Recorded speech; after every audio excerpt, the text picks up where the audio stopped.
Welcome along to our big match preview and back by Ladbrokes for the season members. Go ahead and check out Ladbrokes Odds Boost, available in the link below to instantly increase your odds for match day. T's and C's apply. So Saints travel to the Hawthorns on Saturday in serious need of a result to climb out of that bottom three. Class with me to discuss our trip to the Hawthorns and packed ready with a new phone, mate. But first of all, a few words on Wednesday's result. Another really disappointing match at St Mary's, and by the fans' reactions, we're almost resigned to relegation. And when do you think Les Reed will swallow his pride? It's now 12 games without a win, equaling the really bad record in 94-95. Any other club would have given the manager the boot by now. Most clubs haven't they? They've made their moves, and that's where we're so far behind. We've been behind in the transfer market. We're behind in changing our manager, who's clearly, I think, lost his confidence, and hence the players have lost their confidence. The fans have got fed up. I was surprised they didn't turn last night. Fair play to the guys who kept supporting. On what was a dismal first half performance, that was awful, just awful. And thank God for that goal. But even then, you have to say, from 1-1, a little bit of fortune, you think to yourself, last 20, let's take it to them. But we really didn't get any head of steam up. And Brighton was so vulnerable. But should it have ever come to that? If we'd gone into the game with a positive outlook to try and win it early doors, it would never have come to that, I don't think. But so disappointing. But now we've got it all to do at West Brom. And to be realistic, we now need 3 points, because 4 from those 2 games would have been a decent return. 2 isn't the end of the world, but we're just like, it feels like you're in quicksand. And the 4 points, you're looking at before the games, 4 points is a par. It's an average score, if you like. 6 points is ideal. 2 points or 1 point, certainly not good enough. No, and we all know last night was not good enough. And still, he's in a job. Still, nothing coming out of the club. No new signings. We've put all our eggs in one basket with Mr. Carrillo, who looked energetic last night. At least he gave everything. Effort-wise, he gave everything. That's a positive that you could take out of last night. There weren't many positives, to be honest. We didn't look like a team. Players weren't backing each other up all around the park. It looks a bits and pieces performance, not cohesive at all. So disappointing, and I'm massively worried, because if we can't beat Brighton at home, no disrespect, great manager they've got. I would love him to come here, but with the players they've got, we really should be turning those teams over in vital games as well. You run through brick walls in those sort of games, and we just didn't. It seems like the commitment has gone.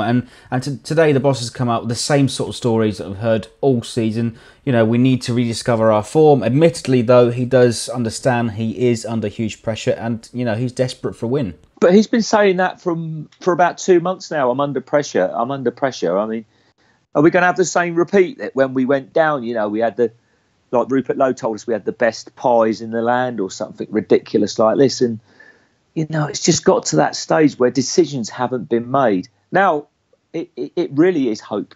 It really is down to hope, and the fact that can the players who have performed, other than last night, who have performed pretty decent in the new year. That was the thing. That is the hope that kills you, isn't it, really, Freddie? Because you thought things were looking up a little bit on the pitch, but last night was back to our old ways, and that has to change. If we've got any chance of survival, yeah, you can look at it and say there are still 10 teams involved, maybe 11, and there is literally 3 or 4 points in it. But all these teams have picked up 2 or 3 wins on the trot. I just can't see Saints doing that. I can't see us getting 1 win. Who knows? 1 win could change it all round, could change the whole attitude. Yeah, and West Brom, were one of the few teams that were beaten this season. A moment of magic from Southampton fell on the day at St Mary's. But things have changed since then. The Baggers have now got Alan Pardew, our former boss from the League One days. He's slowly starting to pick up a bit of steam, and a terrific result at Liverpool at Anfield last weekend. Yeah, it was a terrific result for them. I think West Brom have turned the corner again in performances, but again they need the points. They desperately need the points. But the one thing you would say about West Brom is they've now got attacking options. They've always played decent football box to box, a bit like ourselves, but it was up front where they were having major problems. But they now have a few options up there with Sturridge, and I believe Rondon will be back from injury. I'm not sure.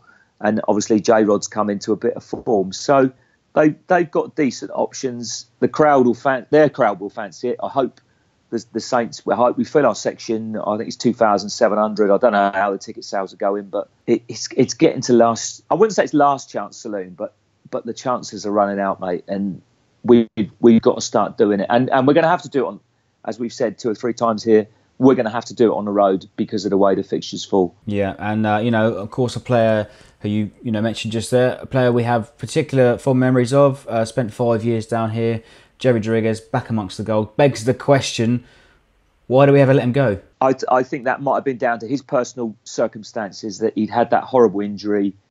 It had taken him an age to come back, and to be honest, there were probably times when he didn't think he was ever going to make it back.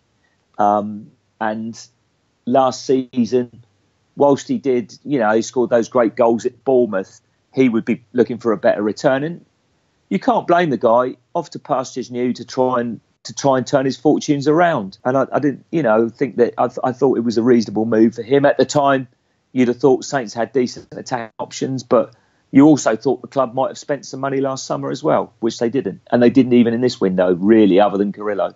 Yeah, well, we have to sort of focus on trying to bang those goals in ourselves. With our current squad, Gabbiadini seems like he'll miss Saturday's game. Pulled up with a hip injury in training today.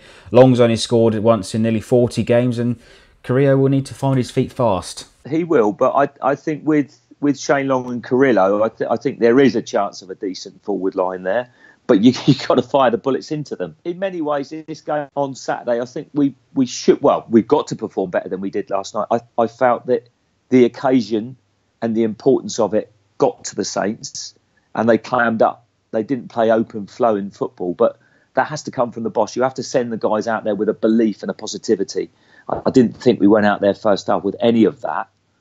But I think at West Brom, the pressure's slightly on them because they're 3 points. They're on the bottom. They're 3 points. They have to win like we had to win last night. So the pressure's on West Brom. Can you get a goal ahead? Can you get them to clam up like we did? And Saints to take the game to them, because we need those 3 points. It's the only way we're going to stay up. Draws aren't going to cut it. Not at all. And, we said before the Brighton game, the result will probably shape the rest of the season. Now, to a degree, it partly has, but we're still in the bottom 3, but a loss at West Brom, I don't even want to think about it. Give me some positivity. What's the result going to be? I think if we're going to win, we've got to look at a narrow 1-0 again, and keep it tight at the back. But I'm actually, my hunch will be 1-1 again. But that's my prediction. I hope it's not true. But we desperately need that win. We need those 3 points would be massive. But you look at the fixture list, it's so tough for Saints, and it's down to the players now. It's down to the players. They've got to think, okay, where's my professional pride? Where's my money going to go if I go down to the Championship? That's probably going to motivate them a lot more, maybe. But that's where they've got to come together and play as a team, because when they do play as a team, they're a match for anyone in the Premier League. But that hasn't happened anywhere near enough. Tottenham was one great example where they got it together and they were very resilient that day. That's what they've got to be, resilient in those last, 13 games. It's getting close. It's getting close, and they've got to find some inspiration. I'm surprised after last night. I thought I might just have heard they'd made a decision today.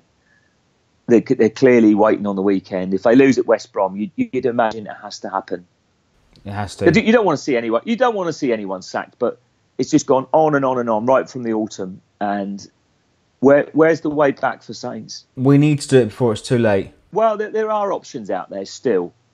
There's the obvious ones, but who knows who's available, who's looking, and who wants to take in what would be seen in many eyes as a poison chalice right now. Yeah, and one thing I would add though, the away fans have been great on the road this season, and West Brom, they have a little tribute of their own actually on Saturday to Cyrille Regis, their club legend. So like what happened at Watford, the home side are sort of urging travelling fans to raise a scarf to pay tribute to Cyrille Regis. What do you remember of him back in the day, mate? Just remember the power of the guy, the sheer physical power. He was really strong, and him, obviously, Brendan Batson and Laurie Cunningham, who made his debut against Saints for Orient in 1970. Oh my God, 1970 something, because it was my first away game. I remember that. Orient beat us 3-2 that day, and Saints took a load up there. But yeah, so much.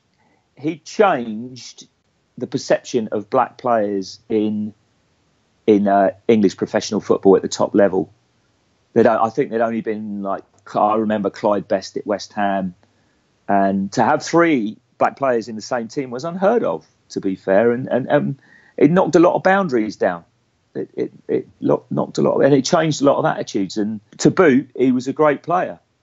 I was surprised he didn't play times for England, but then that could be said of a lot of players who didn't play for the big clubs. But yeah, great player, and very sad to lose him at such a young age. And by all accounts, as you know, I know quite a few of the West Brom lads, and he was just a normal guy who would always be made welcome at functions, and always turned up for functions as well. Always available for charity. Yeah, brilliant stuff. So remember to go ahead and leave us your predictions in below. Win or bust at West Brom. Leave us your likes, your comments, and subscribe for more.